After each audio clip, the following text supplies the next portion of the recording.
Imagine a world where death just wasn't there. The concept of it just didn't exist. Everything lived forever. If you did die, you just woke back up where you were that morning. What if people had to find death? Unlike us, where we're trying to find immortality, they're hunting death. They're looking for the end. But this species, trying to die, ended up just creating another problem for another species to deal with. And presumably, these people will cast this problem onto someone else too. And to think that we witnessed this story from what is essentially in this universe's world, a rat.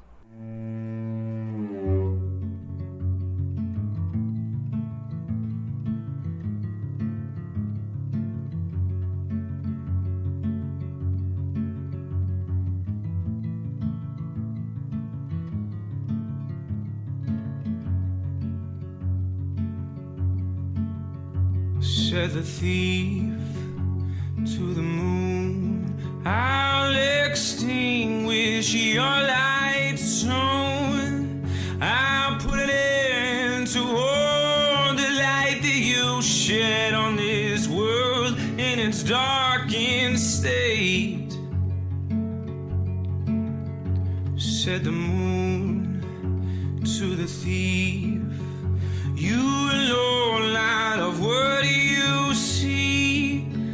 You're doomed the world to wander the night with no light to guide the paths that men seek. Oh, but all the wealth in the world will be mine without a means of defense for all those blind. My very existence is a race to attain wealth. For the thief's only loyalties in life is to the devil and himself. The world of Rain World is odd, to say the least. The game itself doesn't ever hand you its story. It's given to you through pearls. And then these pearls have to be dragged to another character who will then tell you what's on them. The lore itself is hard to acquire, quite literally. Some of these pearls in very hard to reach spots. And the DLC just adds a whole other layer of story to it. By the way, I want to mention the DLC does actually contain some inconsistencies with the lore, and I'll point those out when necessary, but it mostly just expands on the story of the location in the game, but fucks up the stuff outside of that. But basically, the main thing we need to understand is that people just couldn't die. That was the main thing of the world. No one could die. Now, I'll be mentioning various civilizations throughout this. I have 3 images I'll be using here, and we have what I will call the Forgotten, the Ancients, and the Builders. These are basically our 3 key civilizations to the world of Rain World, all of them having some integral importance. So, let's go ahead and talk about the Forgotten.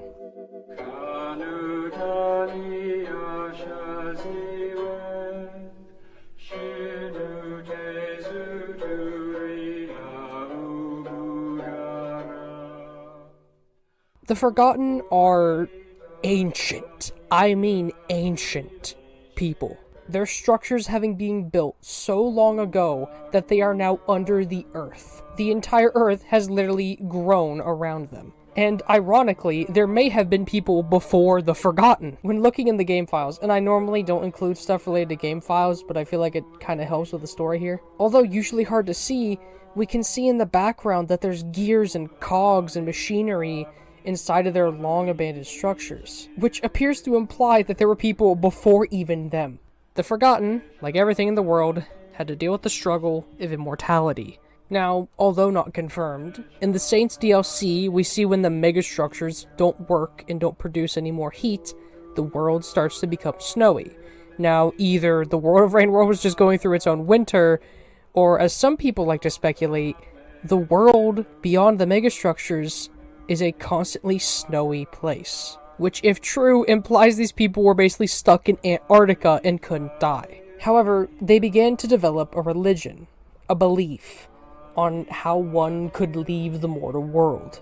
They thought that if you just didn't care, if you had little to no crap to give about anything in life, you would go ahead and pass on. They believed that you caring about anything, even a lover, was what bound you to the mortal world for eternity. And this was a bit of a double-edged sword, this religion, because these people did have ideas. They had lovers. They cared about things.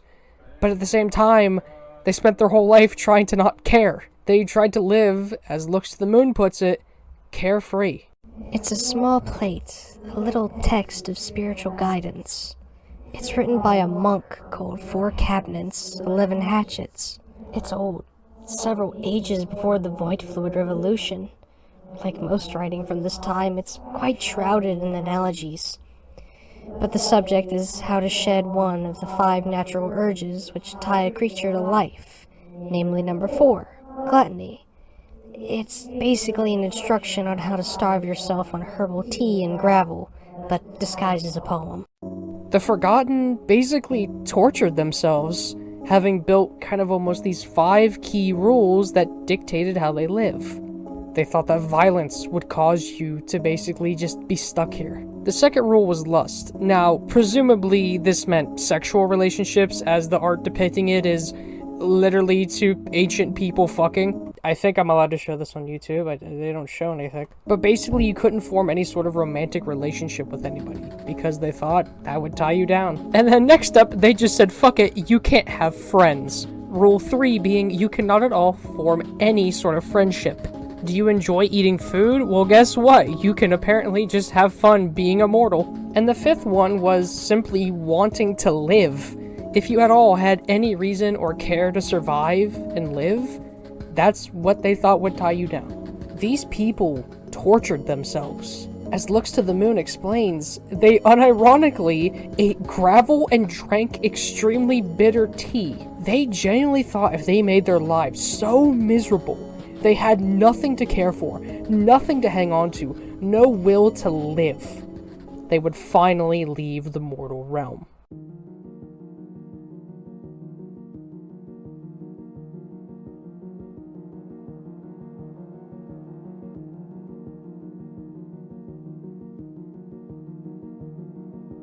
Who knows how much time passes before we move on to the next civilization, and the one that basically built the stepping stones of the world, the Ancients. The Ancients are, in a way I like to look at it, almost like the medieval era of the world. Medieval is a loose term, but they built megastructures, so, but anyway, I'm getting ahead of myself. The Ancients were much more technologically better than the Forgotten. They invented drills, they could mine, they had cities, but most of all, they expressed their creativity much more than the Forgotten. Now, one thing I feel that Downpour conveys really poorly is this whole portrayal that everyone wanted to die, that everybody just got tired of living, but actually, it was quite different. It's heavily hinted that the Ancients actually viewed dying, or as they dubbed it, ascension, as simply just the next step in life. Something you do when you have nothing left to do. But there was still people that thought that caring about anything is what made you stick to this world forever. And those people chose to still torture themselves. Those people still drank the bitter tea and still ate the gravel. Another thing with the Ancients, and we can't really say if this is something that the Forgotten did as well, is they had the weirdest naming conventions I have ever heard in my life. For an example, let me read you some of the names of the Ancients. My lovely friend, Abel, 18 amber beads. Who could forget his best friend, 2 sprouts, 12 brackets. Oh, you heard about 6 grains of gravel, mountains abound? I heard he's a real funny guy.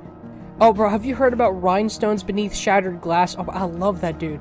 What about 12 beads among burning skies? These people's naming conventions were the strangest thing ever. people's names were whole sentences.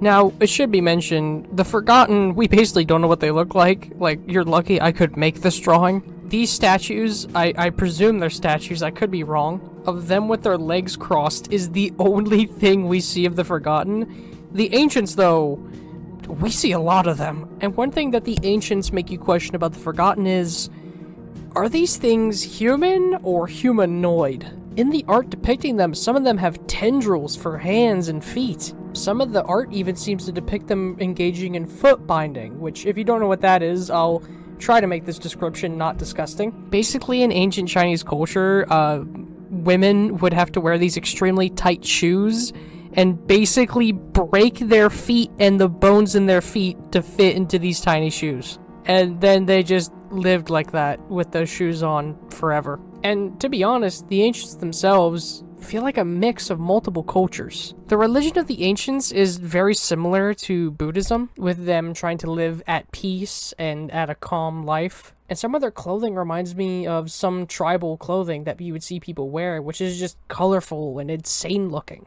But one thing I really want to get across with the ancients, they were beyond creative and expressive. Sure, some of them still stuck to the whole idea of if I drink bitter tea and eat gravel, I'll fucking die. But a lot of them actually viewed moving on from life less as a good thing, but just simply the next step. Similar to, say, Narnia, that you just go from the mortal realm to one that's much better. Treating it less as a way to escape suffering, but just the next step in life. But the ancients were overall technologically advanced, even beyond us. They had mining equipment that they used to dig into the earth. And I need to explain something about the earth of Rain World. And to do that, I'll use an iterator quote. It's the blueprint for a void filtration system. Do you know what void fluid is? I think you don't. If you leave a stone on the ground and come back some time later, it's covered in dust. This happens everywhere, and over several lifetimes of creatures such as you, the ground slowly builds upwards. So why doesn't the ground collide with the sky? Because far down, under the very, very old layers of the earth, the rock is being dissolved or removed. The entity which does this is known as the Void Sea. If you drill far enough into the earth, you begin encountering a substance called void fluid. The deeper you go, the less rock and more void fluid. It's believed that there's a point where the rock completely gives way. Below that would be the Void Sea. When the stone you placed in the ground has finally done its time in the sediments, it meets the void fluid and is dissolved, leaving the physical world.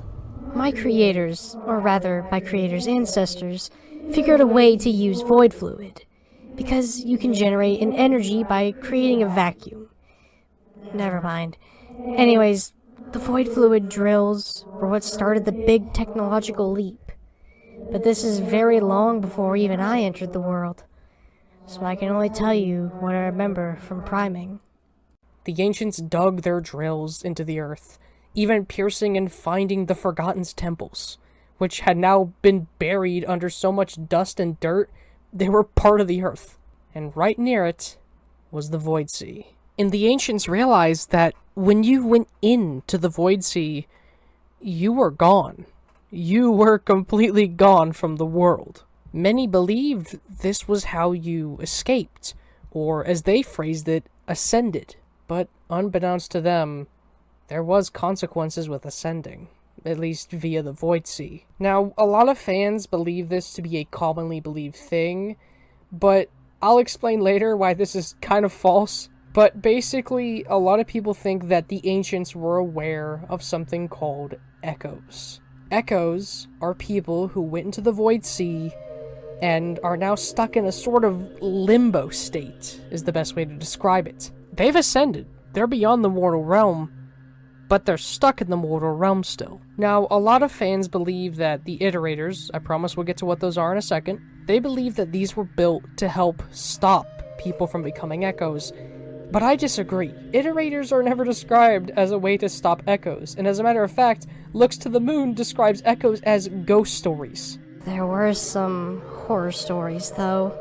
that if your ego was big enough, not even the void fluid could entirely cross you out, and a faint echo of your pompousness would grandiously haunt the premises forever. An echo to the fucking people was the equivalent of a spooky ghost story. One of the echoes, 4 needles under plentifully. Bro, why the fuck did people name their kids like this in this game, bro? What the fuck? He helps explain how basically no one knows that the echoes exist. You have no name. I once had.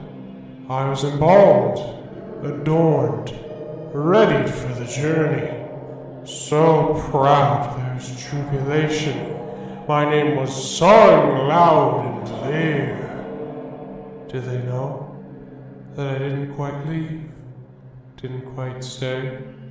Should I be ashamed that I linger here, where my memories are kept? Should I be ashamed that I now envy your flesh prison?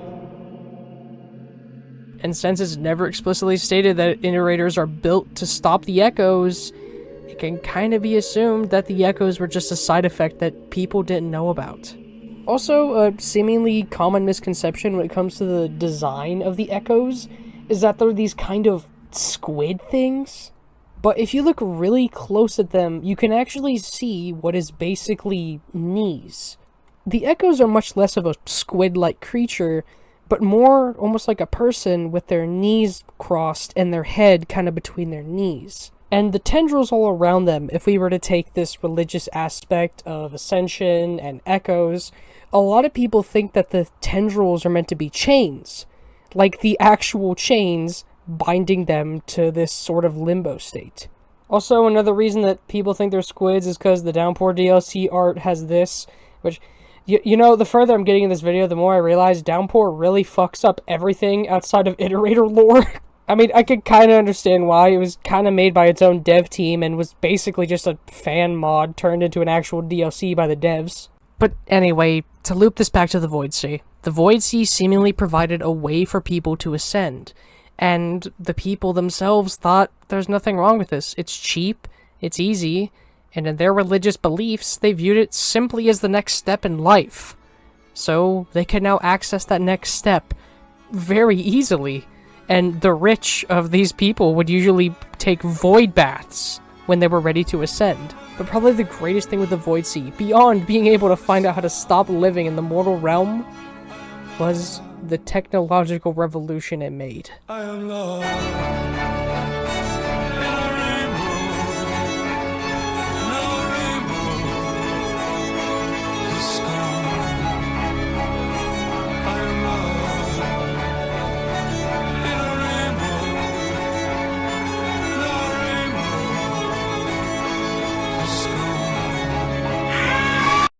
At this point, the term ancients feels a bit wrong. These aren't the same people who made murals, who believed in their little taboos.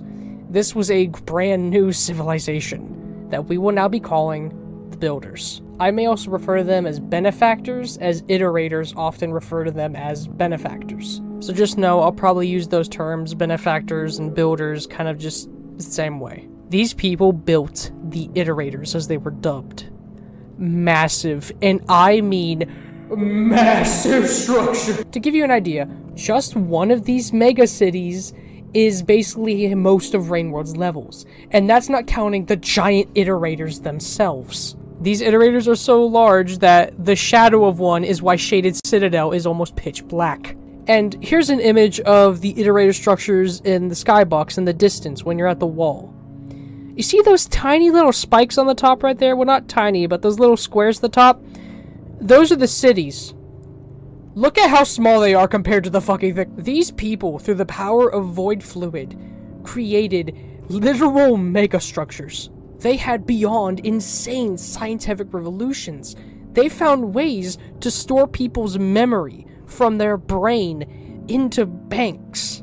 As we see them in game, the memory crypts that have cages with fleshy insides in them containing people's memories. The thing itself being a fleshy little organism, so their memories are never gone or never rot. And speaking of that, these people found out how to make genetically modified organisms. And I mean very modified. It is the genome for a purposed organism, a small slug to clean the insides of pipes. Do you know what a purposed organism is? Actually, you're talking to one right now, although a small fraction of one. Nowadays, I'm mostly just my puppet. The bulk of me is in these walls, but I'm disconnected from those parts, to a degree, where I am only vaguely aware of how bad their condition is. Most purpose organisms were considerably smaller than me.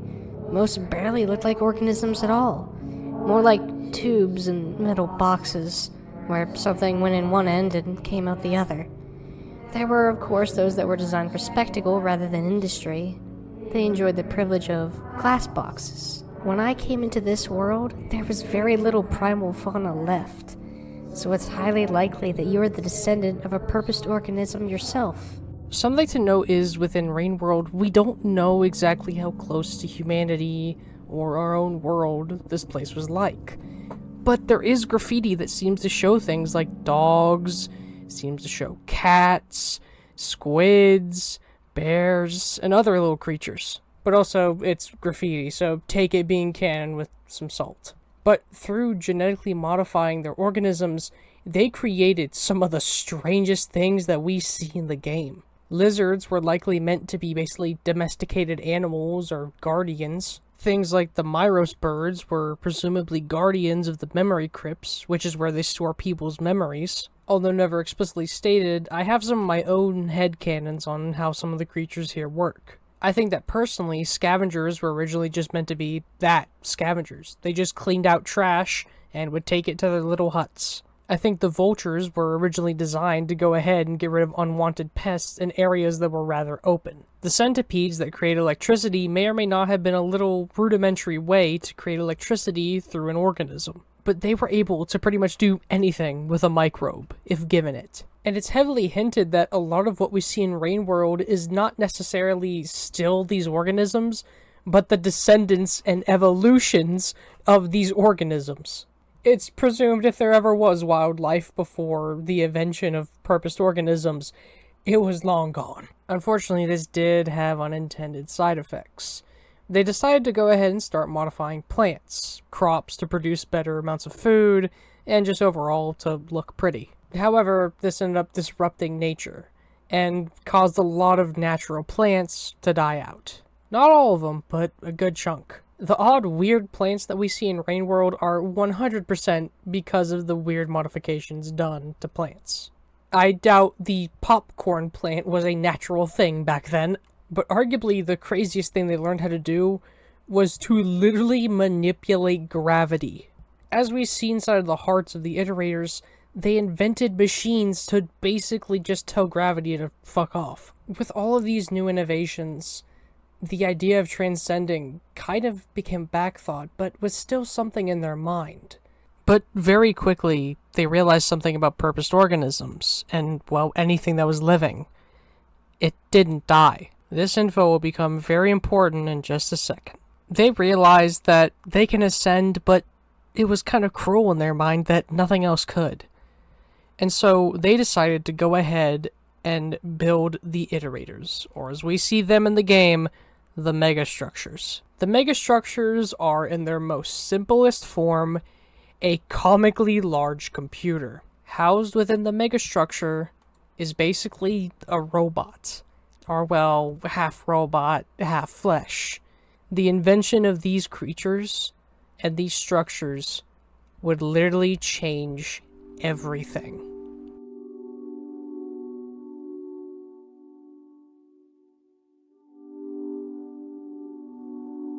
Iterators are often only represented through their puppet, but in reality, those structures are the Iterator.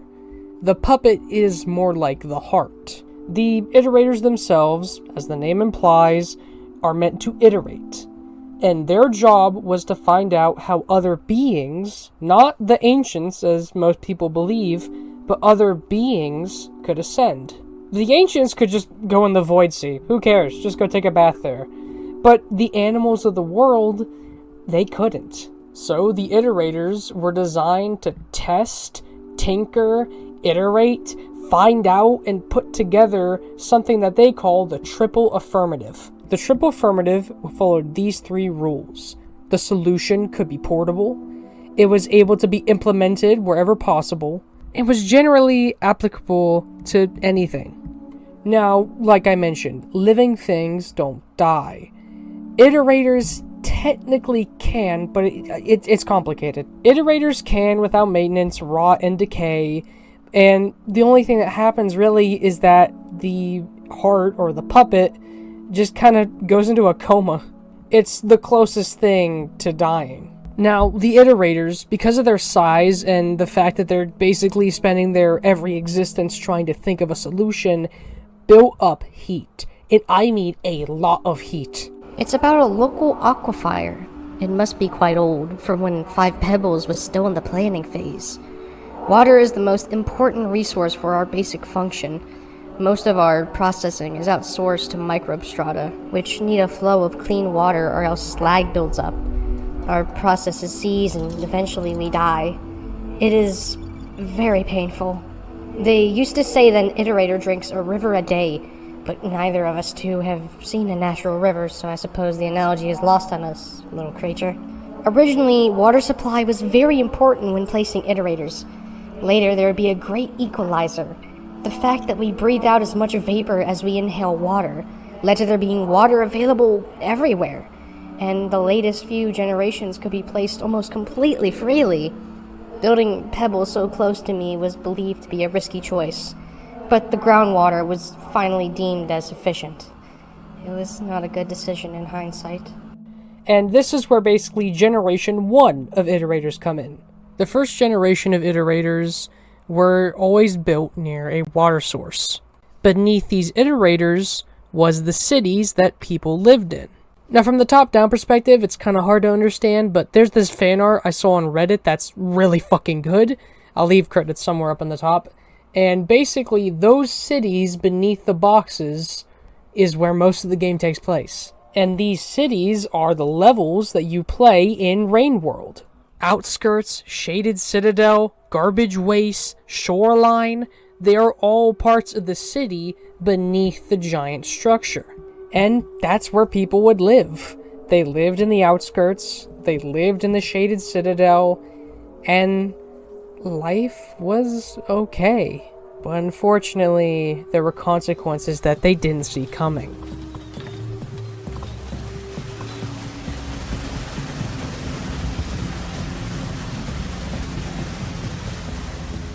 Because of how much vapor that the iterators were producing, they produced clouds. These clouds would then produce rain. And because of how much they're letting out vapor, the world beneath them was almost constantly covered in rain. The rain that we see in-game is from the vapor.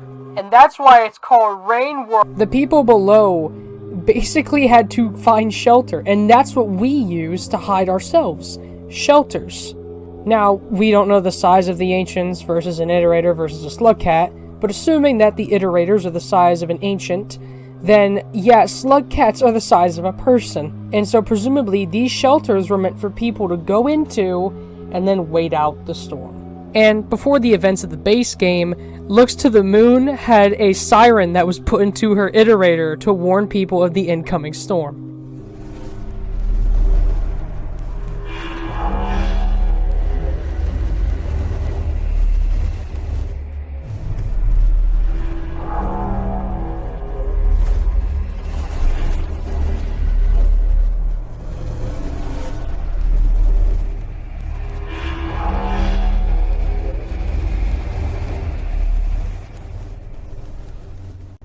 But people realize that life beneath the iterators is not worth it. You have to live in constant danger and have to worry that your home is going to be flooded. And so people decided that instead of living beneath the iterators, let's live on top of them. Although we don't get to explore Looks to the Moon City, we do get to go to 5 Pebbles, which is called the Metropolis. Now, unfortunately, due to this, people kind of stopped communicating unless it was through the communication arrays. Because back then, they had traveling, they had subways, as we see in the Subterranean, And so if you wanted to say hi to your uncle and the iterator down the 5-mile track, you could just take a train and say hi to your uncle. But no one lives on the bottom anymore. You can't take the trains. You're stuck on top of the iterator. Because of this, how the people lived was very different, and the leaders in charge of these people ranged from dictators to basically just do what you want and let's throw parties. Five Pebbles himself describes the people that lived in his metropolis as quite noisy and often playing music, which he actually keeps a pearl that plays some of the music as a way to kind of just keep his sanity. And the world was still going. Everything still went on in life. Life on the surface was practically gone. And what we see in Rain World is the only thing left. But despite everything, the people still held on to their beliefs. They still believed in ascension. When you have nothing left in life to do, that it was something you go ahead and go after. But life wasn't all sunshine and rainbows, however, at least on Looks to the Moon. You see, Looks to the Moon was an older iterator, and thus her city had to basically be built on top of the entire thing from scratch. And overall, because the fact that she was older, was a bit more wore down, and the fact that so many people from the surface have now run into her city, she wasn't really able to provide enough resources. Her automated farm array couldn't produce enough crops. Her drainage system couldn't drain enough sewage. And so, and I want to preface this. This just, what I'm about to tell you, tells you how fucking insane these people's technology was. They decided to build a other iterator right next to her. The more better option in their eyes was building a whole new fucking iterator. Not, let's renovate the old insides. Let's try to maybe reduce how much we use. No, let's just build a whole other fucking computer. That really puts into perspective how advanced these people's tech were. And this new iterator was 5 Pebbles. Now, his construction was not one that was very well received, at least initially. You see, where he was built, right under it was a religious site. This site, in-game, is Shaded Citadel, and the builders, holding onto their whole beliefs, were kind of angry that what was basically a church was getting demolished. Well, not demolished, but basically if you want to go to church, you're gonna be in fucking nowhere because you can't see. It is a message of political discourse regarding concerns about the increasingly tense relationship between myself and the various houses. His part is amusing. I therefore ask that you do anything in your might to stop the house, we both know which house, from further obstruction. We have less than 40 members on our council, but still tilt the spiritual discourse with our iterator in the direction that most obviously displeases him, and is hardly held high by anybody in the community either. We cannot risk this. It is no secret that my construction was a point of great controversy. Many council members worked vehemently to prevent me from ever coming into being. Their stance was so unfaltering that even after construction was complete, a number of houses still denied transfer and remained behind in her city out of protest. But eventually, 5 Pebbles was finished, and on him was a bridge to connect the people from Looks to the Moon to 5 Pebbles. Now, by the events of the base game, this bridge is gone. But as we see in Spearmaster, the bridge, although decayed by that point in the story, was right in between the two. And through this bridge, people would leave Looks to the Moon and then go to live on 5 Pebbles. One that was much more fit to handle these people. But that didn't make Looks to the Moon useless. After all the iterators are working towards the same goal. More minds equals a better chance at getting the triple affirmative. And some people still lived on Looks to the Moon. Granted, most of it was out of protest, but people still lived on her city, so it wasn't completely abandoned. And one last bit of info I'm just gonna kind of cram in here, is that since rain was everywhere at this point because of how much vapor the iterators were making, a lot of the newer iterators could just be built wherever, because they didn't have to worry about a water source being nearby. They just had to wait till it rains, and then the rain can clean out the inside of the iterator. And after this, we enter an age of basically digital communication. Since messages can't really be sent around anymore, the iterators talk to each other through broadcasts. And they're basically Discord voice calls. Like, there's some fucking broadcast that literally has them blocking an iterator. Like it's just Discord VCs, but with a bit more steps. But the iterators would talk to each other, and they usually had a senior or a leader.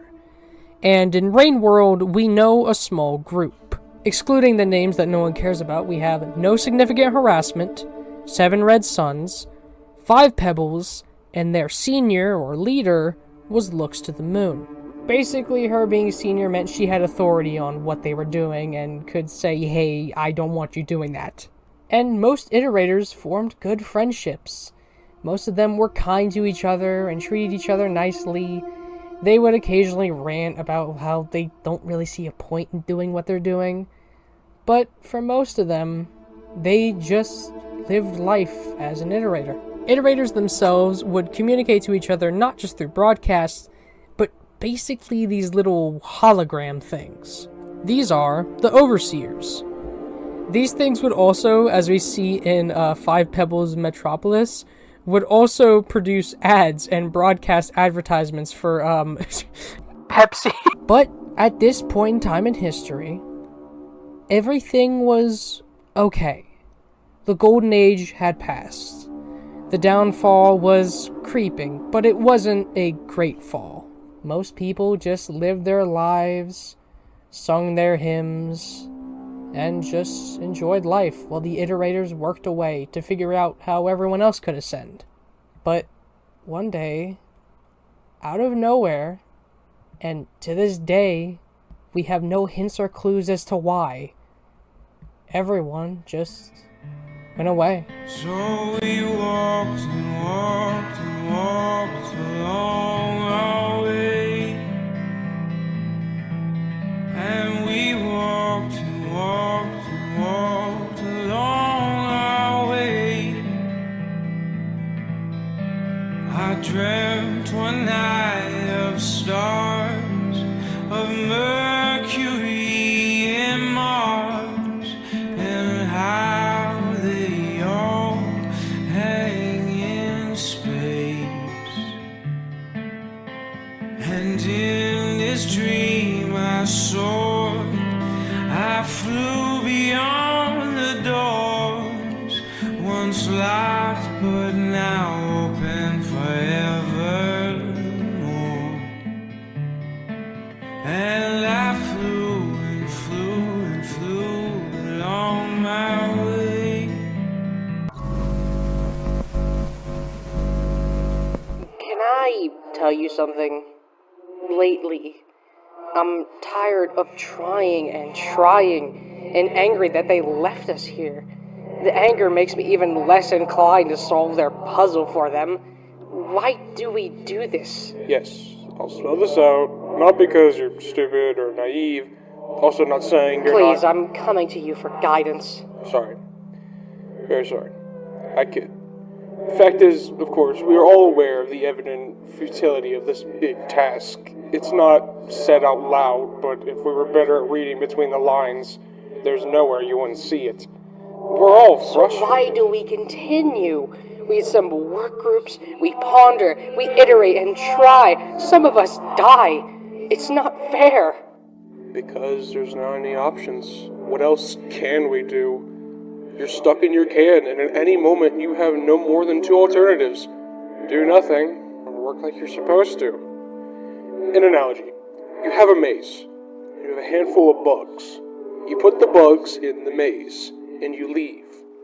Given infinite time, one of the bugs will find a way out, if they just erratically try and try. This is why they call us iterators. But we do die of old age. Even more incentive. You know that nothing ever truly dies, though. Around and around it goes. Granted, our tools and resources get worse over time, but that is theoretically unproblematic, because in time, even a minuscule chance will strike a positive. All the same to them, They're not around anymore. I struggle to accept being a bug. The Iterators, after the Ancients finally left, kind of had nothing to do. I mean, they still had their job, try to figure out how to ascend everything else, but they didn't know how. It really did seem like the only way to ascend was the Void Sea. Many Iterators went insane because of the fact that they didn't know what to do. I mean, sure, they're always tinkering and trying to figure out things, but they never go anywhere. And the amount of time between the Builders leaving and the events of the Spearmaster campaign are easily 1,000 years. For hundreds of years, the Iterators just sat there, gunk, overgrowth, and plant life slowly taking over not just their own structure, but the world beneath them, becoming basically its own forest. And so, they just sat there, bored, not knowing what to...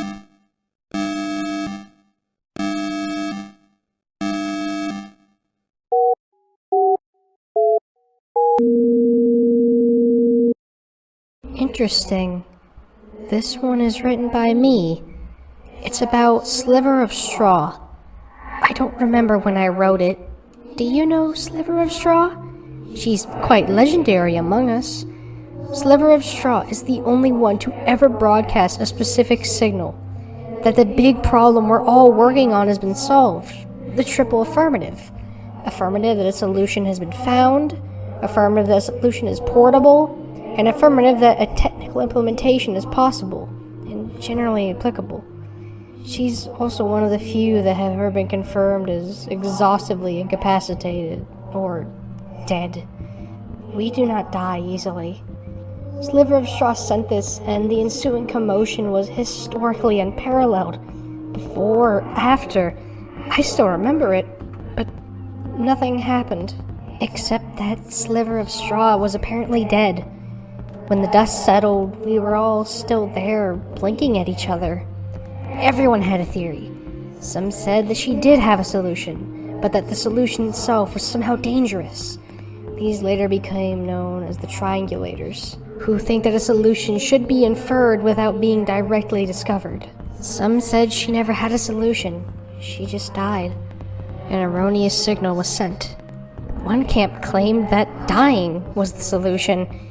Either way, after that, these different factions developed, as well as a huge forensic effort to recreate and simulate Sliver of Straw's last moments. Some of the simulations were wrapped in a simulation, in case something dangerous might happen. Nothing ever came from it. In my essay, I make the case that maybe she should be allowed to rest in peace now. An Iterator named Sliver of Straw sent the triple affirmative, but no one knows what it meant. Some think her systems failed, some think she found the solution but it was too dangerous and killed her. And because of all these different beliefs that went against each other, the Iterators kind of split up into factions. You had those that didn't care. Some thought that dying, however that was for an Iterator, was simply ascending. And the Triangulators, as they were dubbed, believed that the solution should just be inferred and not discovered.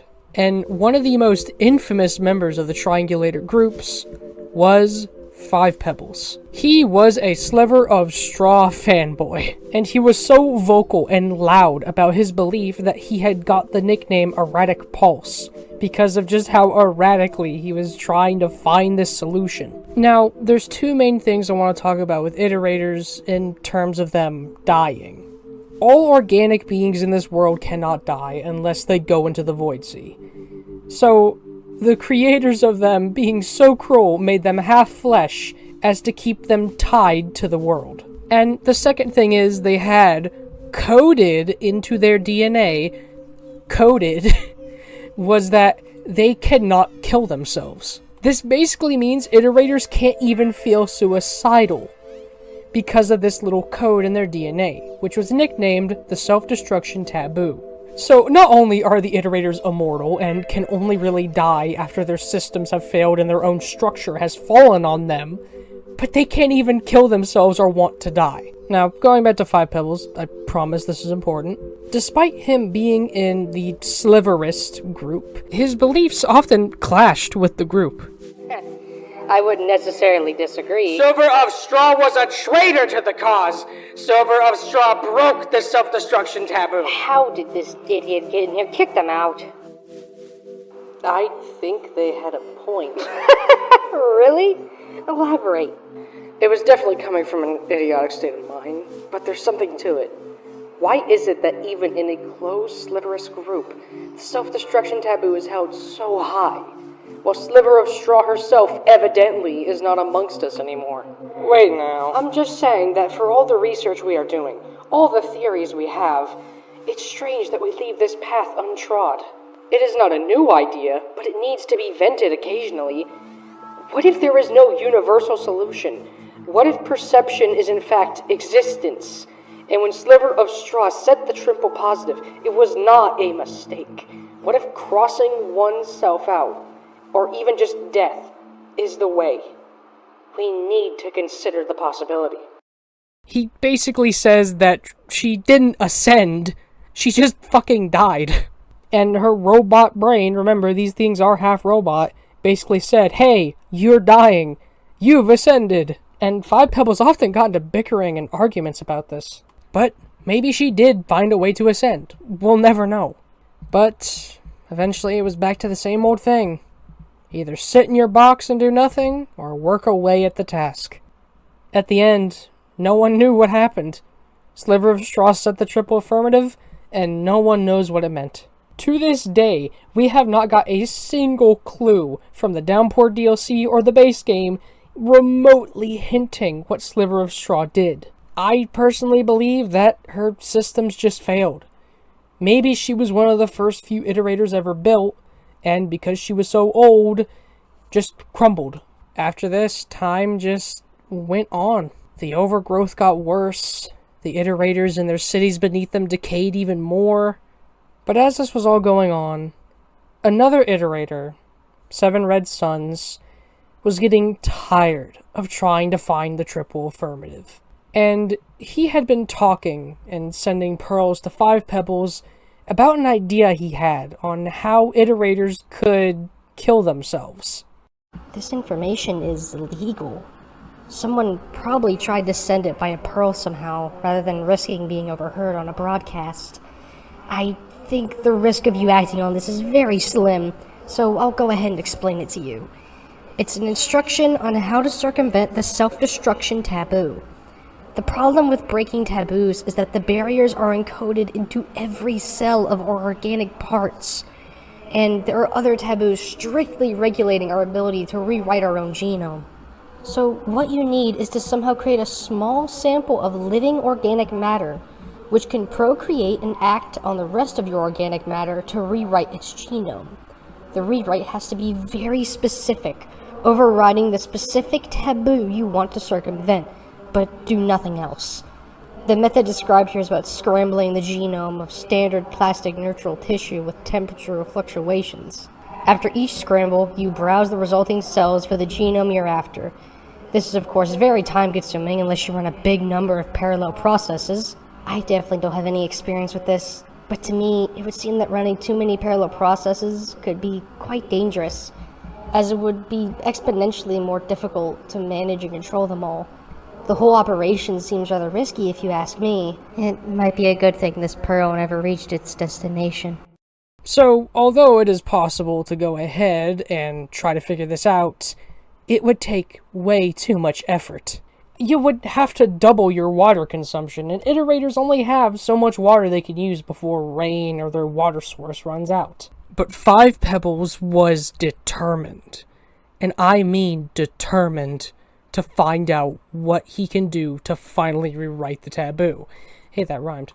I can't stop dwelling over mistakes that I've made. I could just delete those memories, of course, but that feels irresponsible. Oh, what kind of mistakes are we talking about here? I once gave someone sensitive information. The kind that could be dangerous if acted on. Yet I should have known they weren't in the right state to use that information responsibly. I take it you won't tell me the content or to who? No, I will not, out of respect. Look, if you ever want to talk about it, I can.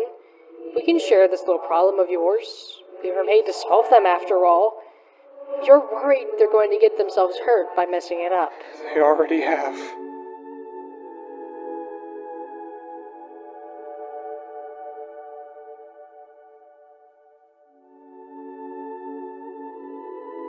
So, Five Pebbles began to do experiments, not on himself, that was too dangerous.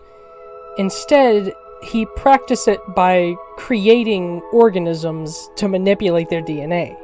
And this procedure, because he was doing it multiple times simultaneously, meanwhile still thinking about how to rewrite the genome and managing his structure, that he was taking about 3 times his water intake. And here's the fucked up part. You see, Looks to the Moon and Five Pebbles, because they're so close, they actually kinda share a water source. Sure, the rain helps a lot, but both of them are connected to a water source, basically. Five Pebbles was using up so much water that it had to cool his systems down, it was starting to take Looks to the Moon's water, and she wasn't getting an efficient enough amount. As we see by the events of Spearmaster, she's struggling to stay alive. This was killing her. And, well, she's the elder of the group. So when the elder doesn't talk, people take notice. Moon, it's me again. I don't know if you're receiving these. Please signal any way you can. I need to talk to you. I need to know you're okay. It's difficult for us to assist you over this distance. Even more difficult for us to do anything in the midst of these tantrums. We're going to try everything that we can. Just hold on a little longer. Moon, are you able to communicate? I'm unsure if this broadcast will reach you. I don't know how damaged your systems are. Moon, hang in there. We are trying to help you. I don't know if we can, but we're gonna try. We're gonna try to see if we can get Five Pebbles to calm down. If not, I have some ideas.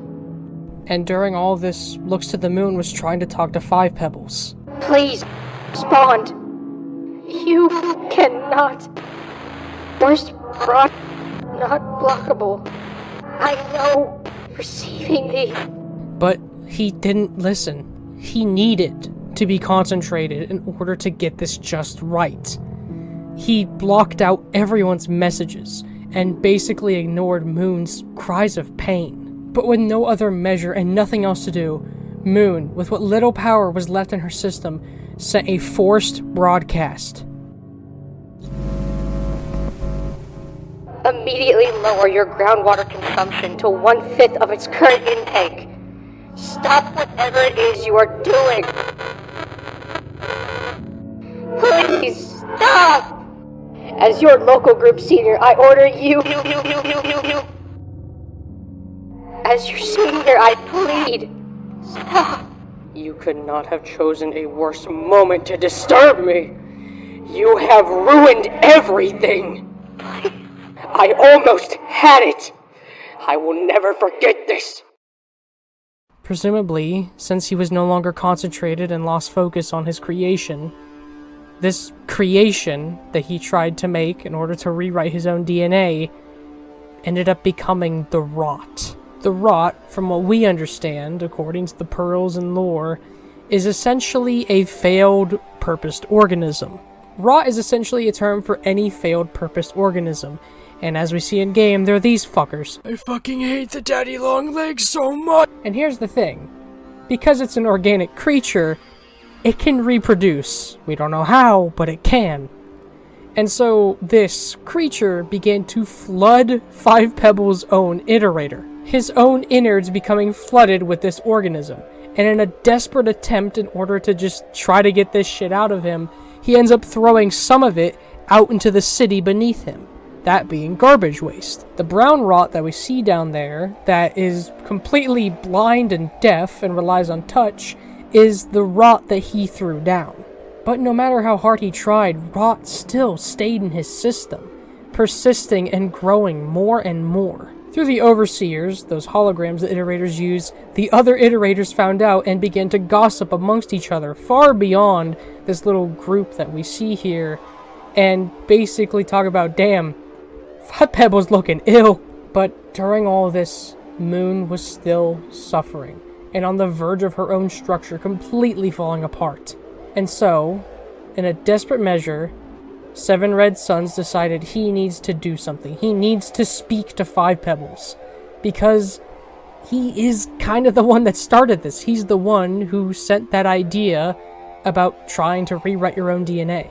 And you see, I didn't mention it, I should have, but the way that he had been sending this information was through pearls, and these pearls were being delivered by a purposed organism. He took a creature originally designed to clean tunnels that was a slug and repurposed it into what we see as the slug cats. The Spearmaster is basically one of the first ever slug cats. And so Seven Red Suns grabs his familiar friend and puts a pearl inside of him. Now, the pearls were put inside of Spearmaster because Spearmaster doesn't have a mouth. And this is fine, because all Five Pebbles has to do is just be really careful and just slowly extract it out of the slug cat. So, there goes the Spearmaster on his journey to go ahead and deliver his message.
Sons? Why did you send the messenger here again? Please leave. I cannot afford any further distractions. I am the only one who can fix this now. I trust that you understand me.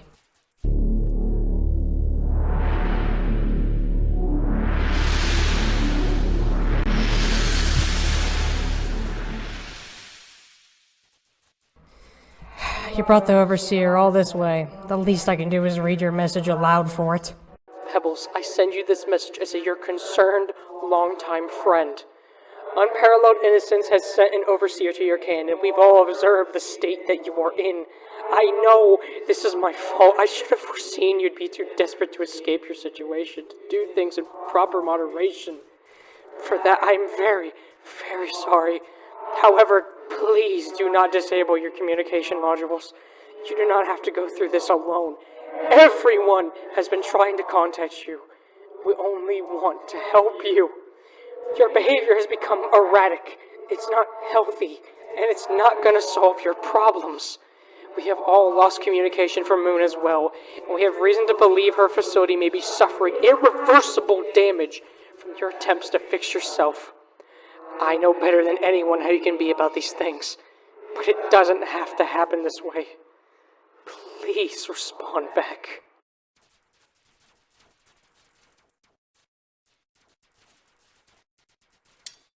Astounding. You could never understand what I feel right now, being pitied and lectured like this. What use would your help be? Your benevolent charity is what got me here in the first place. I wanted to find my own way out, and now I sit here rotting because of you and Moon. I am not just another bug wandering your worthless maze. I will reach my own solution without any of you. Get out! Oh no, What is the matter? I'm Sorry, I need a moment. 7 Red Suns, are you okay? The messenger made it to 5 Pebbles. He was so furious. After this, Spearmaster travels over to Five Pebbles' neighbor, looks to the moon to check up on her, and she is clearly in a horrid state. What is this pearl you've brought along with you? It has strange biological attachments. Is this pearl from inside you? Let me take a look what's written on it.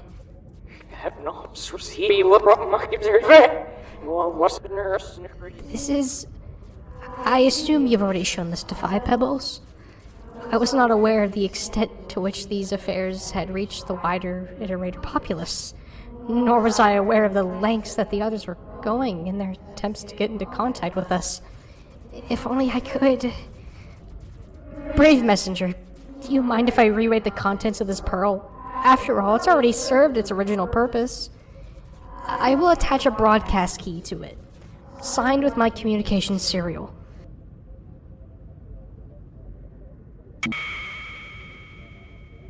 To the far west of here, past the silently towering chimney stacks of Five Pebbles Complex, you will find a place of sun-baked lands with beautiful flora that straddle the clouds. There's a communication array located there. It is the nearest one that may still be functioning. Its system should recognize and respond to my signed broadcast key. If you could please stop there on your return trip to 7 Red Suns, I would be very grateful. This is my only hope to get a message out to the local group. Be careful, Messenger. Now given a new task, he goes ahead and drags the pearl all the way west to the communications array.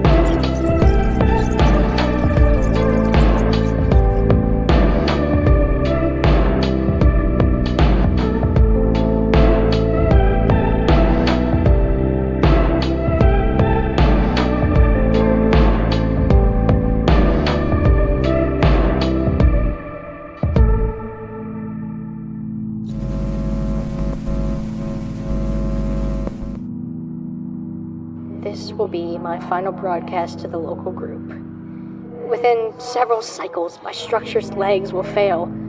Even if Five Pebbles were to calm, the damage has already been done. I can only hope that someday you will all find the answer to our great question. I do not think I will see that day. I want to thank everyone for trying so hard. It means a lot to me that you would all go to such lengths. I can't excuse his actions, but I understand his frustration. We all share that. I only wish we had a chance to speak one last time. Thank you, everyone. I'm happy to not be alone.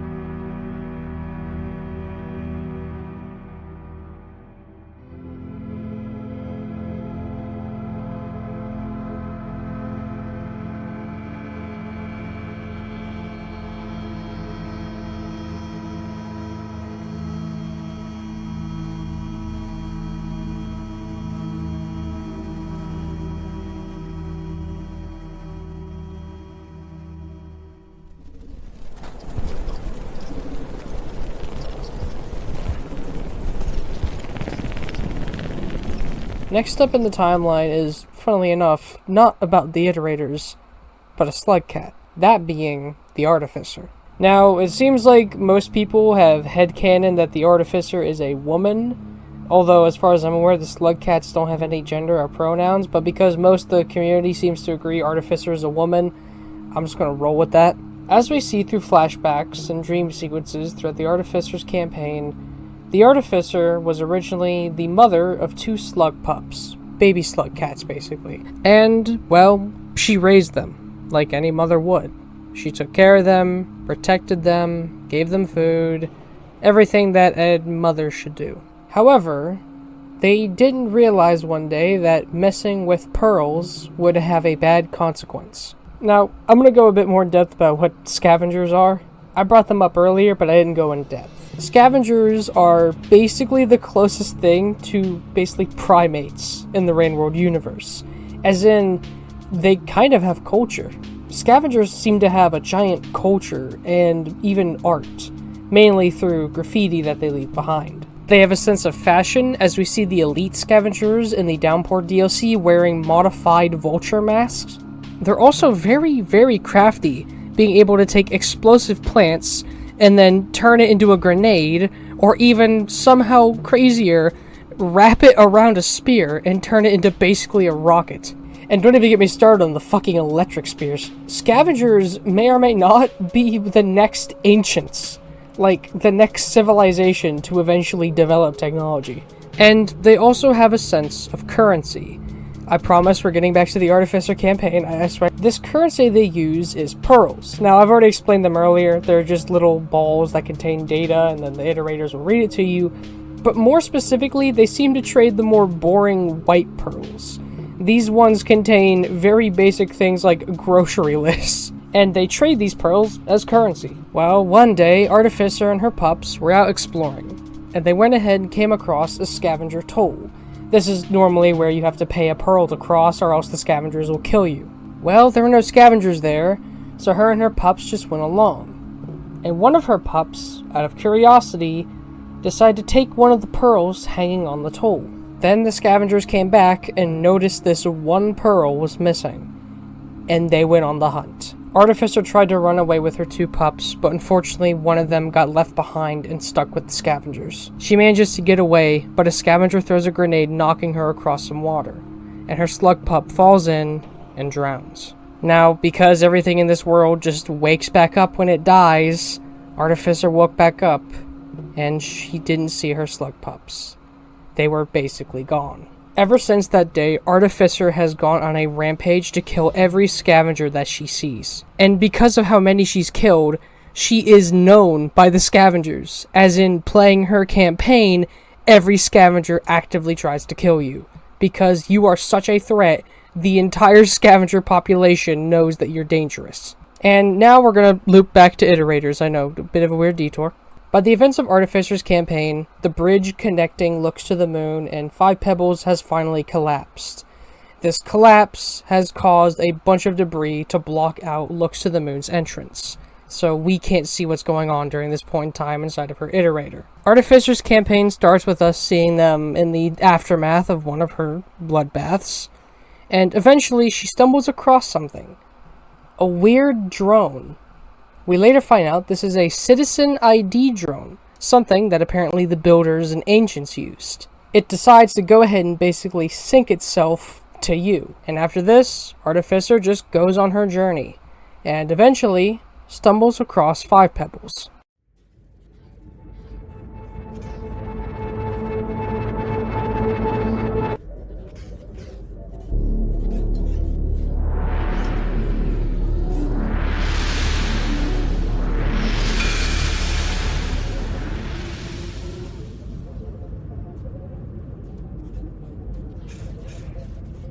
Is this reaching you?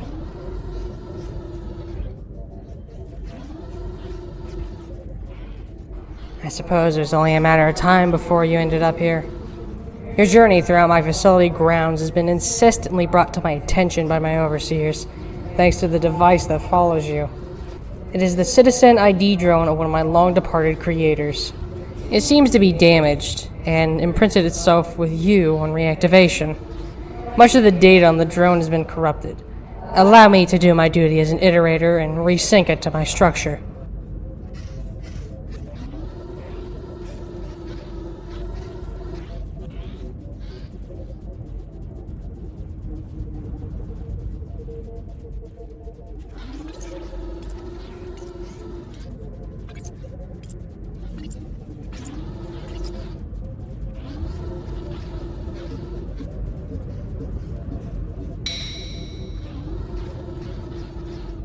Little ruffian, you are stuck in a cycle, a repeating pattern. I assume you have come here because you want a way out. However, there's little I can do. A primal urge, one that tears from deep inside your very core, keeps you bound here. Even with my divine influence, there is nothing that can be done. However, if you intend to carry that device around and masquerade as one of my citizens, then perhaps you can at least properly perform your responsibility of tending to this superstructure. From the glimpses I've been shown of your journey so far, it is apparent you have a need to inflict violence against the scavenger population. While I find your way of life appalling, it seems we share a common enemy.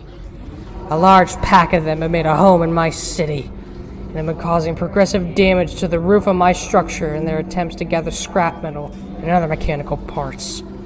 As my dutiful citizen, I would encourage you to return to your city and pay them a visit. Perhaps in that way, we could both depart from this interaction with something we desire. But unless you have something interesting to show or bring to me, it's time for you to leave. Now given a new mission, and her ID drone now able to open up the gateway to Five Pebbles City, she goes ahead and does what she's dreamed of. Killing the scavengers. We see the metropolis is ridden with scavengers.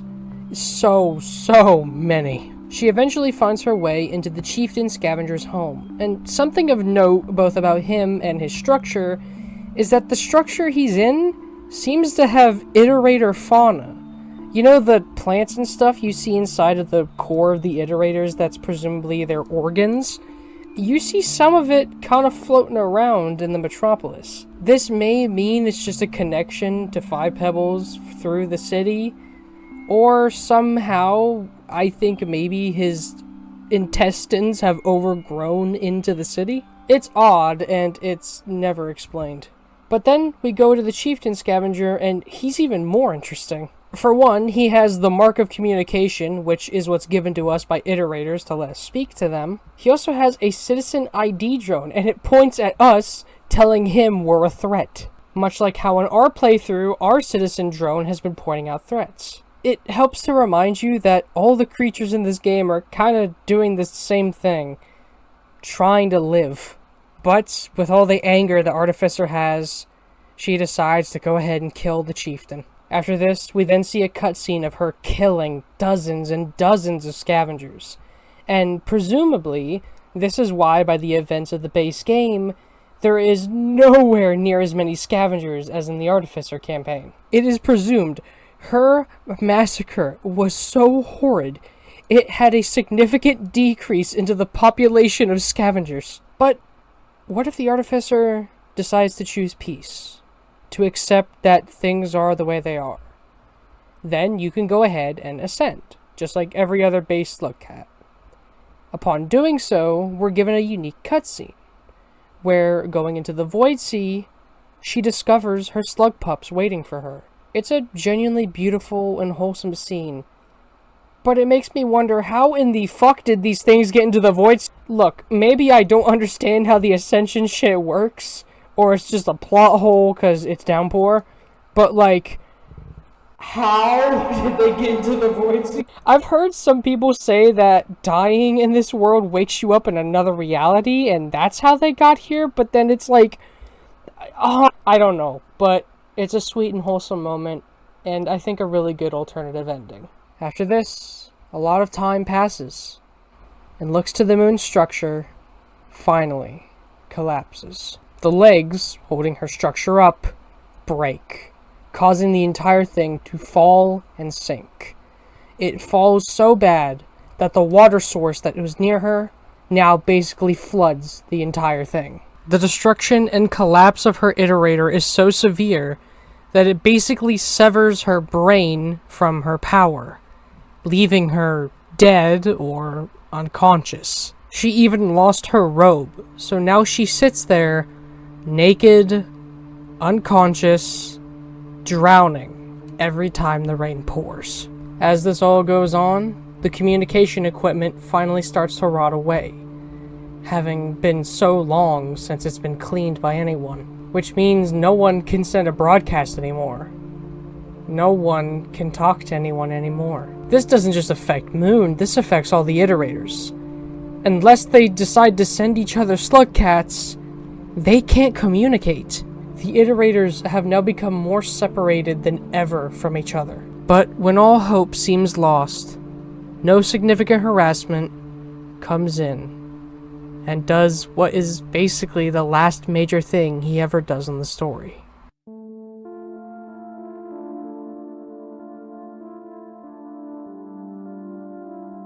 No Significant Harassment, in a last-ditch effort to try to save his friend Looks to the Moon, goes ahead and creates his own slug cat.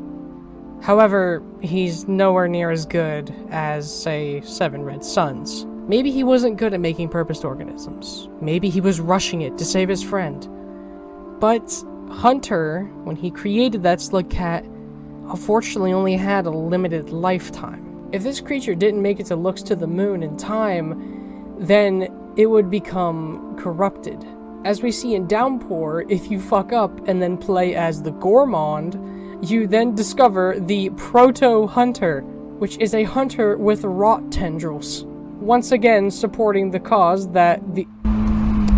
Why do my neighbors gotta mow right now? Once again, supporting the idea that rot is literally just a failed purposed organism. On the Hunter is two very odd items. A green neuron fly that seems to have some sort of blueprint, and a pearl. Hunter, with some challenges, goes ahead and brings these items over to Looks to the Moon.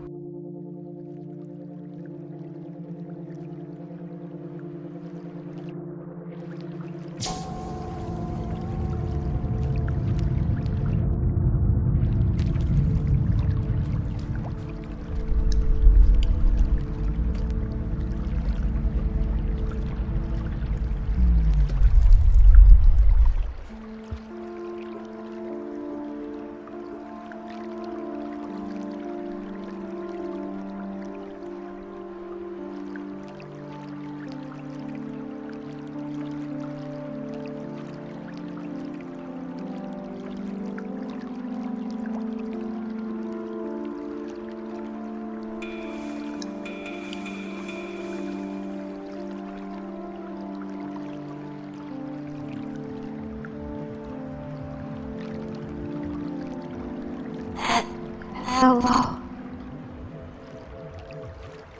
Hello, little creature. You did this? One moment. My memory is responding. I have no idea. Must have been gone for... Oh. Little creature, you are not well. I'm sorry to say, but you do not have much time left. If things are as they seem, thank you.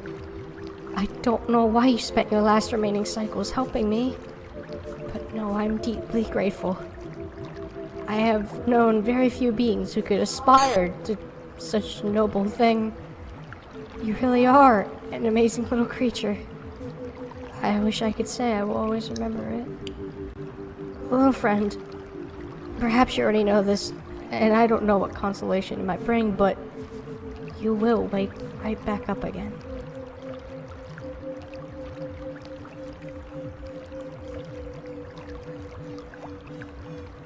If we give her the pearl, we find out that this is indeed from No Significant Harassment. Triple affirmative, triple affirmative. In all seriousness, though, notice barely any rain from your can, so figure a little support might be in order. Wasn't that easy to see, of course, with pebbles, shall we say, healthy output. Enjoy the slag keys. Excuse the unorthodox delivery method, equipment eroding, etc., etc. Be well, no significant harassment. After this, the hunter goes ahead and goes to the Void Sea, just like most slug cats. But as they go into the Void Sea, tendrils and green sparks start to suddenly come out of him. And then, at the end, we see No Significant Harassment go ahead and grab the hunter in the Void Sea. I can't get into much detail because this would spoil the Saints campaign later on, but like, the Void Sea isn't exactly makes sense. By the way, this is the only time we ever see No Significant Harassment, ever. That's why I've been using that image every time he speaks. This is literally the only image we have of him. Now look, Obviously, what no significant harassment did was a kind gesture. But in further context, he kinda screwed her over. She's naked, cold, her memory gone, her structure collapsed, and every time it rains, she has to drown inside her structure. Remember, she can't die. She has to drown every downpour. What was once a god is now nothing but a sad mess sitting on some debris. And after this, some time passes. A lot of time. And we end up at Gourmand. Damn, boy, he's thick! Boy, that's a thick-ass boy! Damn! Gourmand is actually a slug cat from outside the city and the overall iterator structures. Gourmand is from the Outer Expanse, the area outside the city. Due to it being outside of the city and far from the iterator, it is actually safe from the rain. Gourmand finds himself stuck in Shaded Citadel. Gourmand makes their way to 5 Pebbles, and 5 Pebbles basically just tells them to fuck off, and then 5 Pebbles goes ahead and opens up the gate to the Outer Expanse, allowing Gourmand to go back home. After this, we cut to some time after, but not too far. After Gourmand returns home, they go ahead and rest with their slug cat family. One day, they decide to go ahead and travel a bit closer to the city, and they end up getting caught in the rainfall of the iterators. Eventually, the survivor was swept away by the rainstorm deep into the city. Their brother, the monk, followed after. Now, in the base game, it's implied that they fell down as pups and then grew up in the structure. But the Downpour DLC hints that actually they didn't fall far, but then it's like, how did they go from... What? You see what I mean by Downpour's a little inconsistent when it comes to stuff like outside of the iterators? But eventually, the survivor finds his way to 5 Pebbles, is given the Mark of Communication, and told to go to the Void Sea. And there's something I've been holding off about the Void Sea and the ancient structure beneath for a bit. You see, in order to ascend in Rain World, we need to achieve max karma. If we don't, these things stop us. These are simply known as the Guardians. And I have a theory about them. Because on a first glance, they don't make much sense. Why are these strange creatures down here in this ancient city? However, I have a theory. And once again, I'm going to rip something out of the game files, but for the sake of this, this literally defines my theory. In the game files, the orb and holograms behind them are nicknamed Thinking. Now, stay with me here, I'm going MatPat mode. Minus the politics. The iterators are always thinking. What if these creatures we see deep down in this city were the long forgotten people's version of iterators? This is basically an ancient iterator, designed before what we know as iterators were made. I could be very much wrong, and overall, we don't know why these things are down here. There's not really much to explain their existence. But eventually, Survivor goes down and ascends, along with his brother. Or, if you've played as Gourmand beforehand, you can actually leave and go outside and reunite with your family once again. And so then... Whoa. What? Didn't you just skip over, the entire events of 3 slug cats? Yeah. Because nothing happens in their campaigns. Gourmand is just meant to be a unique slug cat to play. Survivor and Monk are just the base game slug cats, and Monk is meant to be the game's easy mode. All that Gourmand really brings to the table is allowing us to see the Outer Expanse, and I'm not gonna play an entire playthrough of Gourmand just to get footage of one region. This is why all footage of the Outer Expanse is either images from the ending scenes or MP4s I've downloaded off YouTubers, which, by the way, I have credited them, and they are also linked in the description if you want to see their gameplay yourself. But the reason I'm kind of speedrunning these 3 slug cats is because nothing happens. It's just this stale moment in the timeline of Looks to the Moon sitting, conscious, but not being able to do anything in her structure, and 5 Pebbles trying to figure out how to break the self-destruction taboo. Still. And speaking of 5 Pebbles, let's talk about him for a moment.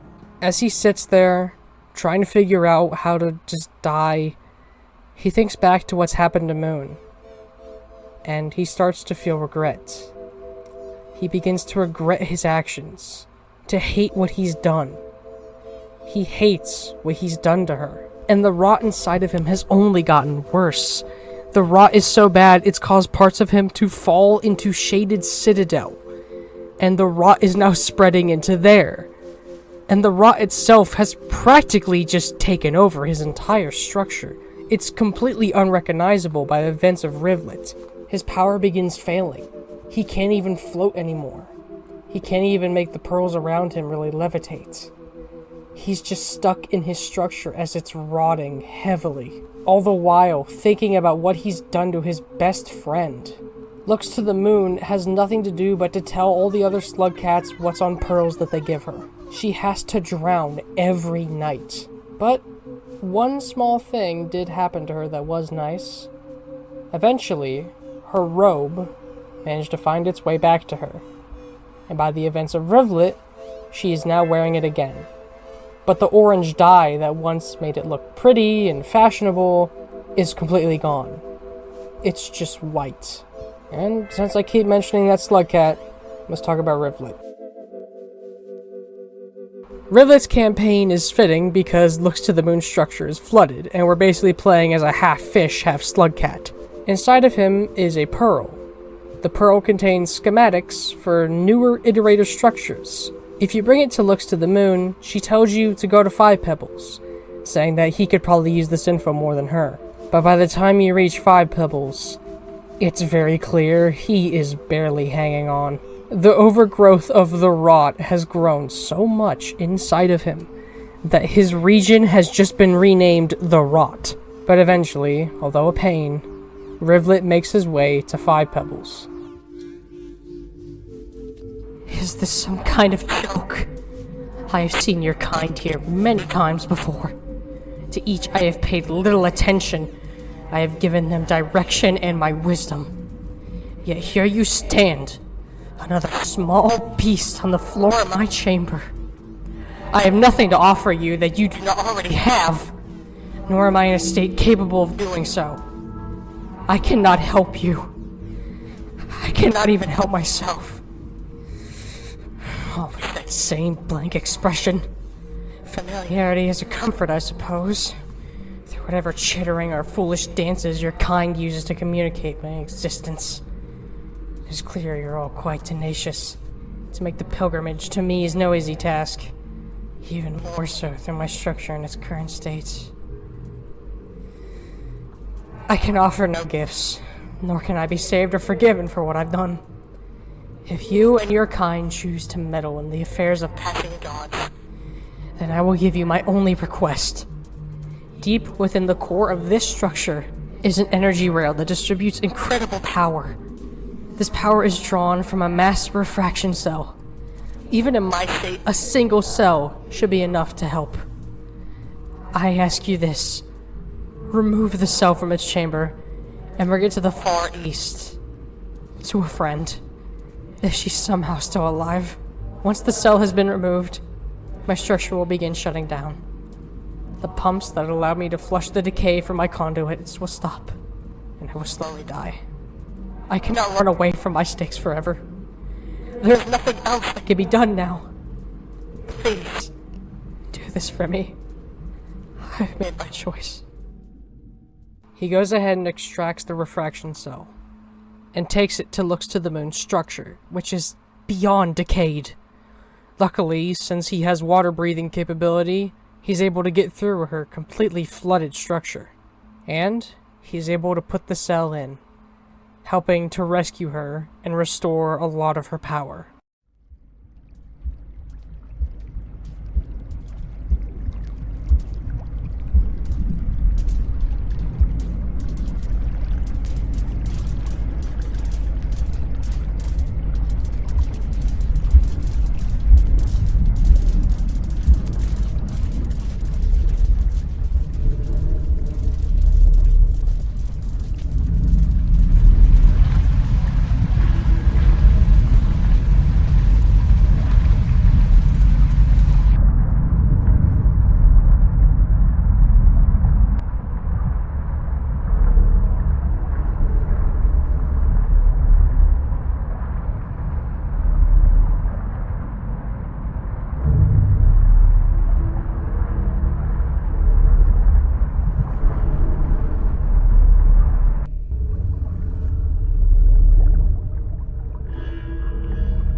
sleek little one. Did you do this? I feel as if I've been pulled out of a deep sleep. I'm still trying to process all of this. It's been so long since I've had a connection like this with my structure.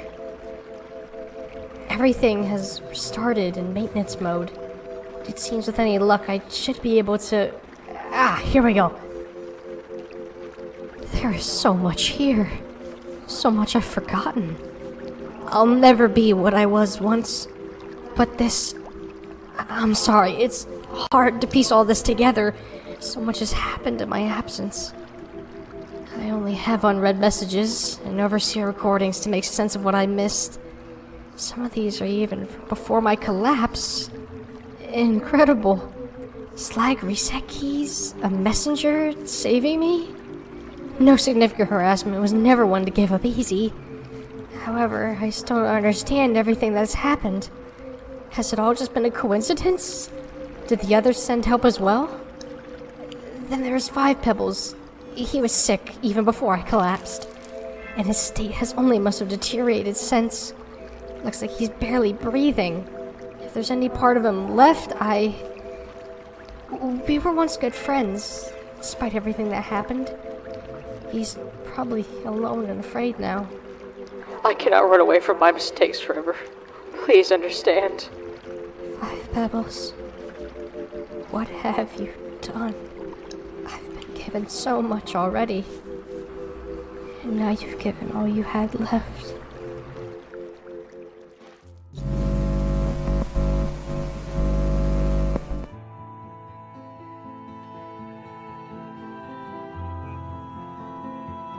This is Local Group Senior Big Sister Moon. Limited functionality has been restored to some of my basic systems. I've regained access to this communication array for the first time since the collapse. Though my overseers have also caught up on some of the current events, including what I've gathered by reading through my messages and equipment manifests. I am already aware of the large extent to which the local infrastructure has deteriorated.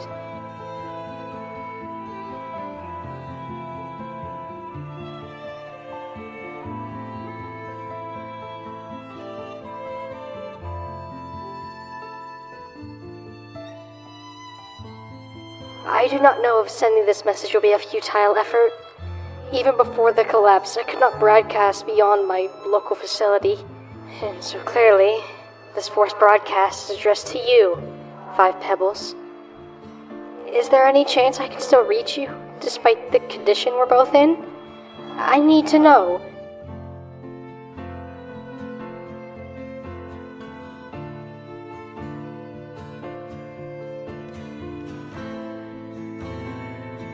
If any chance this message arrives, please signal back in any way you can. I know it may be uncomfortable for you to address me after all that has happened. We have both had a long time to think things through. Any anger I may have had has long since faded. I don't hold anything against you. If anything, we're both in similar dilemmas right now.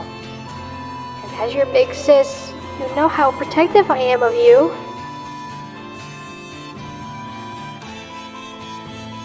Sorry, 5 Pebbles. I'll always be here if you need someone to talk to.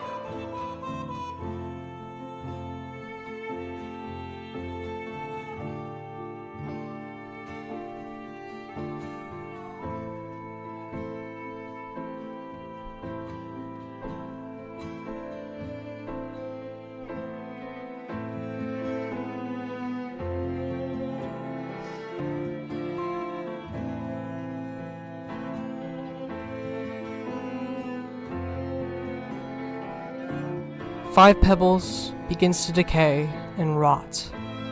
Their fates flipped. Looks to the moon as recovering, rebuilding herself, while 5 Pebbles rots. And after this, days turn to weeks. Weeks turn to months. Months turn to years. Years turn to decades. Decades turn to centuries. Centuries turn into nothing.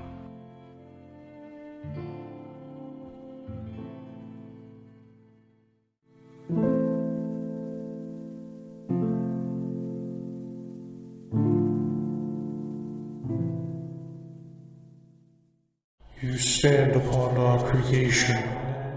I toiled away until my final breath, as did many of us through the countless generations. Research, shipments, architecture, computation, politics, worship, revolutions, all for a heap of rusted metal steeped in a puddle of frozen water.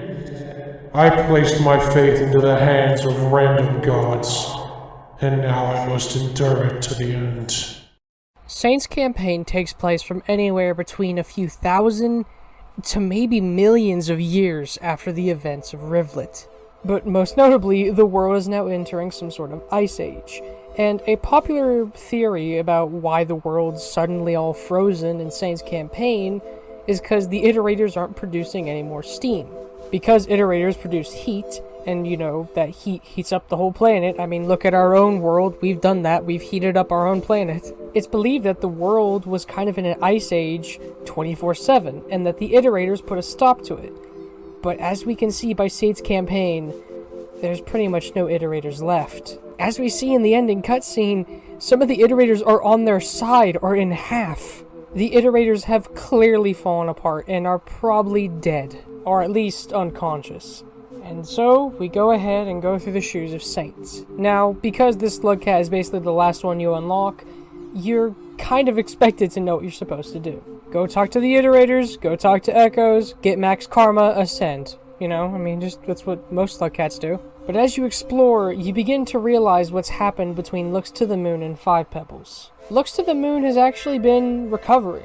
Her structure now has the low-gravity machinery working again. There's lights that glow, and every now and then you have to handle zero gravity. But it is still nowhere near what it used to be in, say, Spearmaster. And when we go to meet Looks to the Moon, she is odd in the way she speaks. You feel it too, don't you, Strange One? We've only just met, but our perceptions will soon part ways. Go on, our cycles will meet again. As of now, we can't really decipher what that means, so we go ahead and go to Five Pebbles.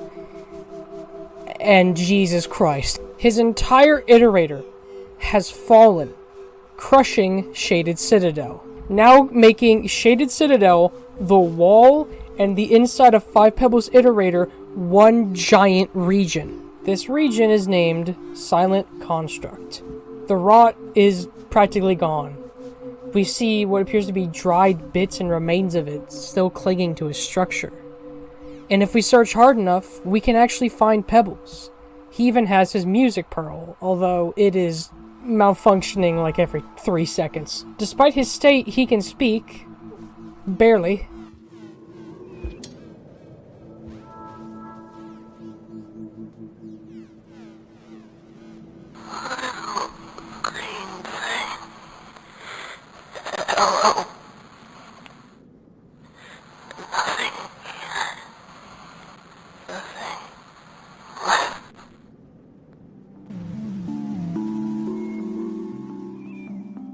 And from there, it's just meeting Echoes until you reach max karma.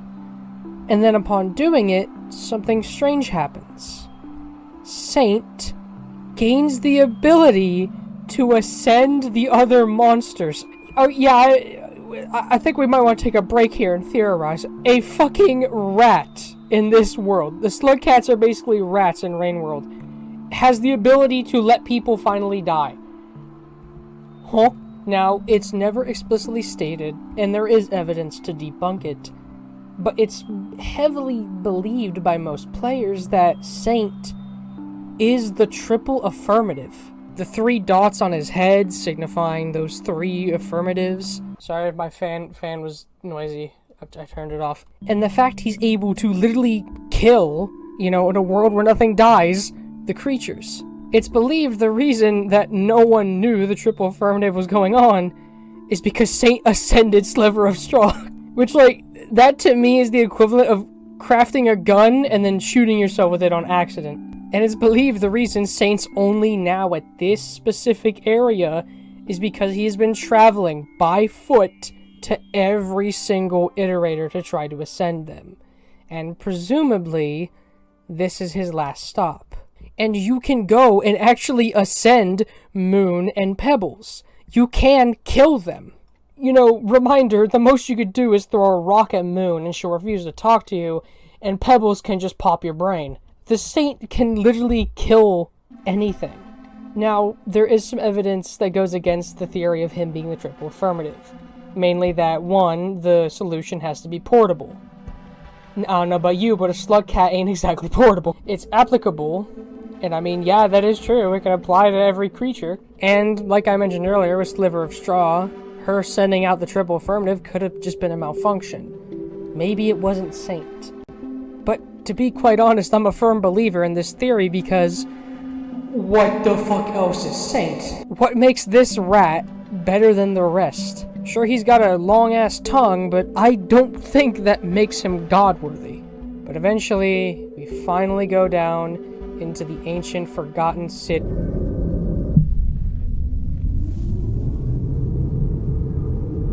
Oh. I think I know what Moon was talking about earlier. Somehow Moon was able to predict that the world was finally ending, as in the Void Sea is finally consuming the Earth. Much like what happened before to the Forgotten, the now Iterator in Ancient Era is being devoured. We are witnessing the end to another civilization, and at the same time the birth of a new one. I didn't mention it, I should have, but throughout this campaign, the scavengers have actually seemed to adapt to the Ice Age. They have multiple areas where they've set up lanterns as little warming posts, and they seem to be fine population-wise. So it seems the scavengers could be the next ancients. But let's focus on the more important thing here. Where the hell did the Forgotten City go? So, like, I'd love to answer that question, but, we don't really know. Now, let's just take a break for a moment and try to talk about what even is the Void Sea at this point.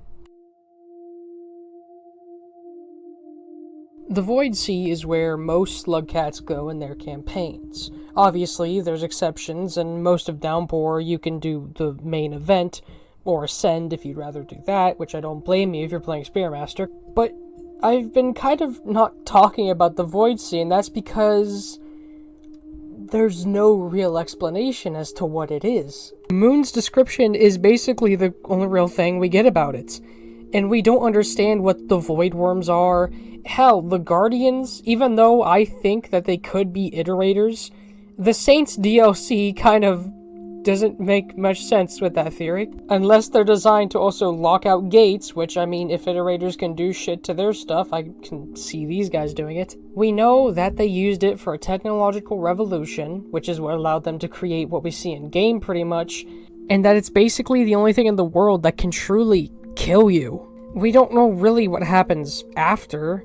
I mean, most of the Ascension endings seem to hint that you kind of go to basically heaven of some sort, or at the least, some type of afterlife. So let's just, I guess, try to make some sense of it. And firstly, let's look at the Void Worms.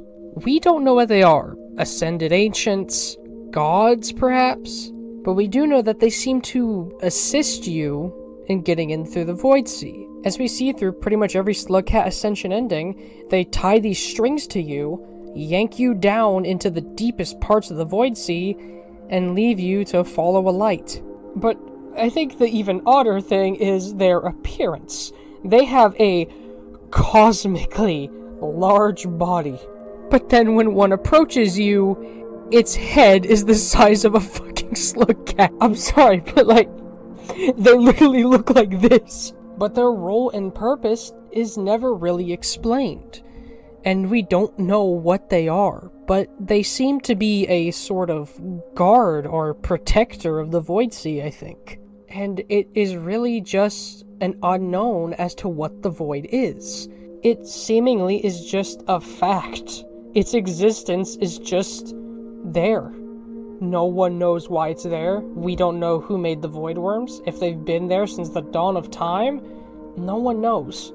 But I think with that out of the way, we can go ahead and go back to Saint's campaign. The final region itself has been renamed Rubicon. The term stands for passing a point of no return. which basically means that this is the point of no return for presumably everything. But the second and the most confusing thing about this region, it's made up of other parts of the world, but they haven't been consumed by the Void Sea yet. There is room after room after room that seemingly just depicts all of the different areas throughout the game. But just up above, they're fine. And this is to where Saint's existence and overall the whole Ascension religion aspect starts to come back. You see, in every other campaign, entering Void Liquid grants you the ending. As Saint, entering Void Fluid kills you. And so it's believed the Void is rejecting Saint because something that's meant to ascend people isn't meant to ascend itself. Or perhaps another way to look at it is, Saint is less of a being, but more of a tool. Yes, sure, it's organic, but Saint is by all means a tool to go ahead and ascend other beings. That's what the triple affirmative was about, finding a way. And Saint could have just been a tool. And so possibly the Void Sea is rejecting him because he isn't a being of any kind, or because he has no real karma or soul. Or maybe the reason Rubicon is weird is because of a third thing that if I mention would spoil the ending of Saint's campaign. But as you make your way through, a familiar tune begins to play. The music that you hear when Nier looks to the moon. But it's distorted.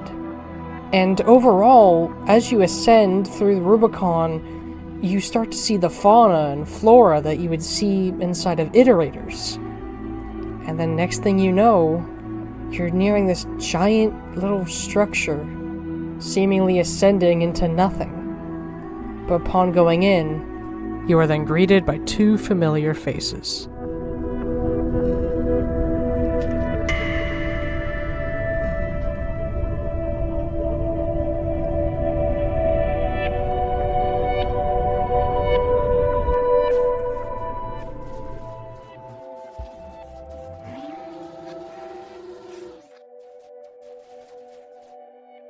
Do you feel it, old friend? The sensation of time folding in on itself? The spiraling offshoot of another's reality wrapping around your own? None of this is real, is it? Every repeating cycle of our own existence, unwound and laid bare. A cycle pulled into a tangent within itself. Is this what we were looking for? Have we broken free from it? Or is it just a dream? Was the answer always right there? Does the equation mean anything to us now that we are here? Perhaps a resolution was never possible from our original frame of reference. The question wasn't well defined. If we had stumbled upon our correct solution among all our permutations, we wouldn't have any hope of distinguishing it from the faulty ones, nor did we have a method to reliably test it. We were trying to understand what lies beyond a point of no return, while having yet to pass it. Only those who have seen the other side can know the answers, but by definition, they can never venture back to deliver the knowledge they have gained. Perhaps that is why you need to wake up, little visitor.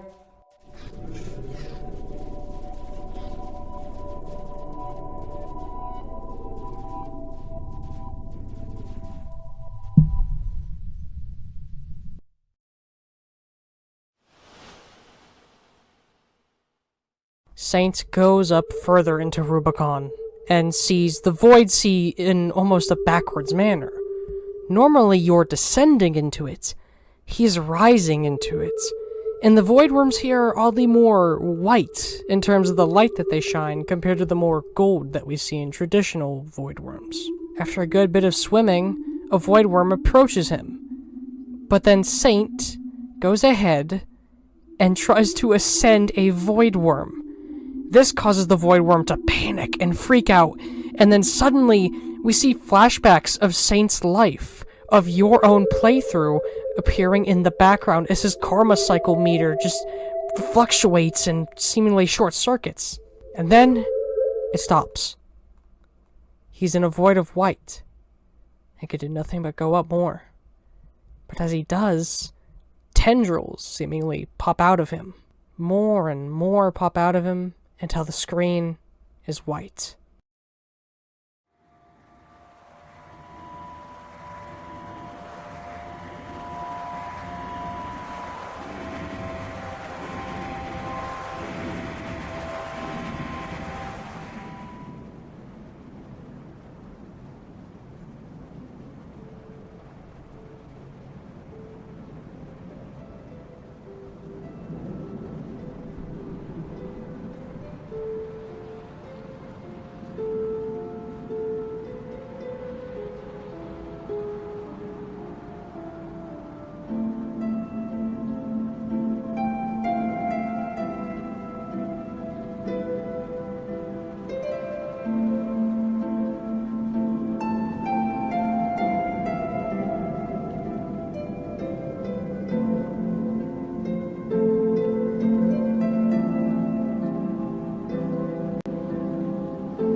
And then Saint wakes back up, right where his campaign started. Then it ends. And at first, you'd be rightfully confused. Was this all for nothing? Was it a dream, like the iterators had mentioned? Well, going back to the main menu answers our question.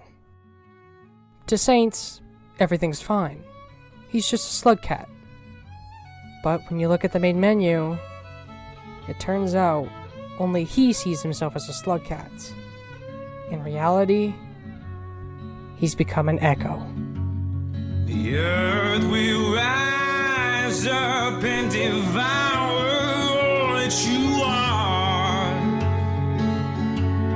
The skies call for thunderous storms from afar.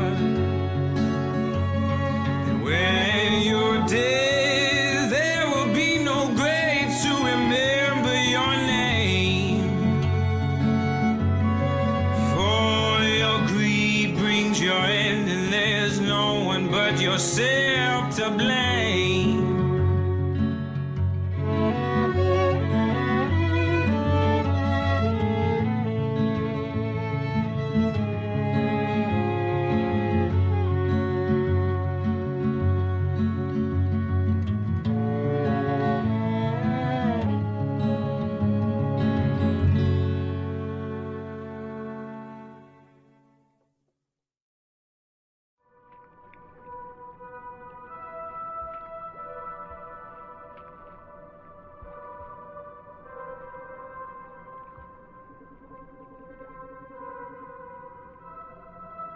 Do you see the same as me? Beauty continuing to bloom even in a place long forgotten. I did not have the will to depart, nor the desire. Why did they always search for escape, as if we were imprisoned? What offering from the void could usurp the gift of life already given? This moment right here, it is where we are meant to be.